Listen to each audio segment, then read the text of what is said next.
Hey friends, it's Christy. I hope you are having an outstanding day. I wanted to talk to you for just the next couple of minutes about refinances. I'm being asked by a lot of people, is it the right time to refinance? Is refinancing good for me? And so I wanted to give you some insight from my perspective on this.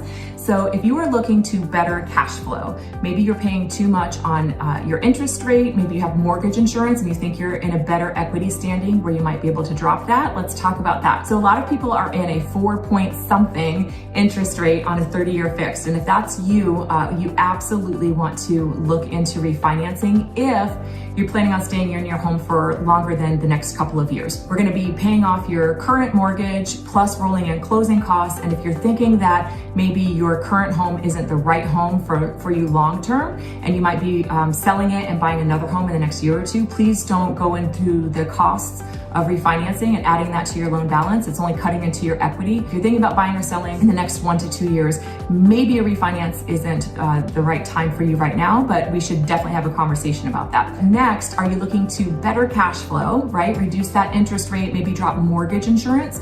Mortgage insurance is present if you didn't have 20% down, and it's also on all FHA loans. So if you started off in an FHA loan for, say, your first home, and now you have some equity in your property, which means the value of your property minus the loan payoff, that difference is your equity. So if you think that you have about 20% equity right now, that mortgage insurance can completely go away. Right now I'm doing a refinance for somebody who bought 3 years ago. They bought a new construction home and their interest rate started with a 5.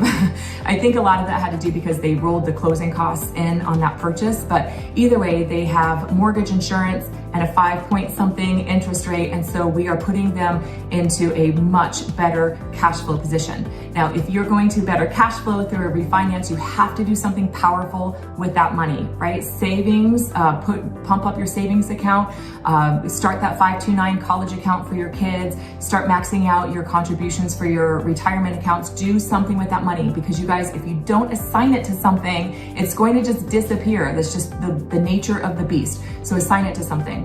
Another thing I want you to consider is going into a shorter term loan. So if you were in a 30-year mortgage right now, consider going into a 20-year or a 15-year. I just recently did a refinance for a past client friend, and she was in a 30-year at 4.875, and she didn't have mortgage insurance. She had put 20% down.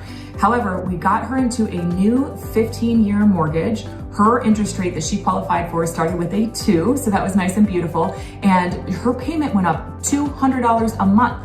So we sliced that time period nearly in half, right? Because she's 2 years into her mortgage term already. So she's now in a new 15-year mortgage. She's gonna have that baby paid off in 13 and a half years because I taught her how through expediting your payoff on biweekly payments. And then the other thing is we looked at the difference in what she's paying in interest over this 15 years and what she would have been paying if she kept that mortgage for 30 years. And you guys, the difference is $197,000 in interest that is leaving her pocket and going to the loan servicers. It's not where I want you to be. So maybe a 15-year mortgage is the better way for you to go if you don't think that you can put any kind of cash flow from the savings on your 30-year into a forced savings. Not everybody is capable of doing that, right? Following those kinds of structured orders. The other thing is cash out refinances. Some people are doing a cash out refinance right now to add a pool to their home, to do a nice renovation, to pay off some other debts. A couple of warnings about this.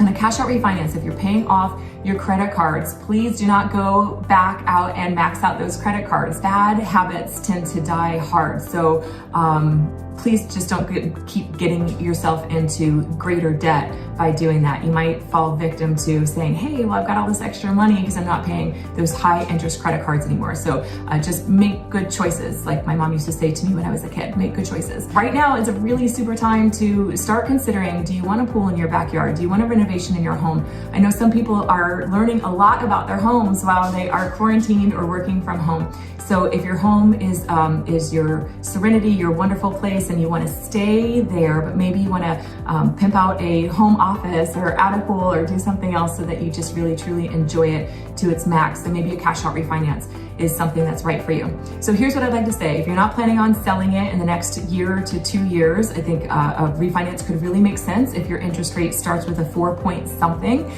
something to consider. And we can absolutely have that conversation without pulling credit and doing those kinds of things. We can just kind of roll around some scenarios and see if that makes sense for you. Another thing I want to share with you that has absolutely nothing to do with refinances, but just a lot of people don't know that this exists. There's a term out there called recast, and it is available for all conventional mortgages. So if you were to recast your loan, what that looks like is if you have an amount greater than $10,000 that you intend on putting down against the principal balance on your mortgage, call your loan servicer and let them know you'd like to recast the mortgage. Don't just do it because all it's going to do is reduce your principal balance. It won't recast your mortgage. So what's a recast? A recast means that this reduction in your principal balance now changes your principal and interest payment moving forward. So let me give you an example. Let's say you borrowed $20,000 on your auto loan and you paid an extra $1,000 in this month's payment. Does that change what your payment is the next time you make your payment? No, they might let you skip a month or two and say that your next payment isn't due for a couple months because you're actually like ahead, but your payment every month will be the same. That's an installment loan. It's an agreed amount that you've borrowed over agreed amount period of time for an agreed amount monthly payment. And so on a recast, you're actually reducing that principal balance, and then the new payments are based off of the new balance moving forward, right where you're at in your term. So if you're 3 years into your mortgage, it's not like you're going into a new 30-year mortgage. You still have 27 years left on that remaining term, but your payments now go down. It's an amazing, amazing tool. A lot of people don't know about it. So if you are intending on coming into a windfall of money, usually it has to be $10,000 or greater. That's a super way to drop mortgage insurance, drop your principal and interest payment, and not have to add closing costs into a new loan, into a refinance. And I would only recommend that truly if your rate is higher than a 4 point something. Otherwise, it would make sense to reduce that interest rate. So I hope these tips helped you. I appreciate you listening and showing grace for my fumbles. Nobody's perfect, right?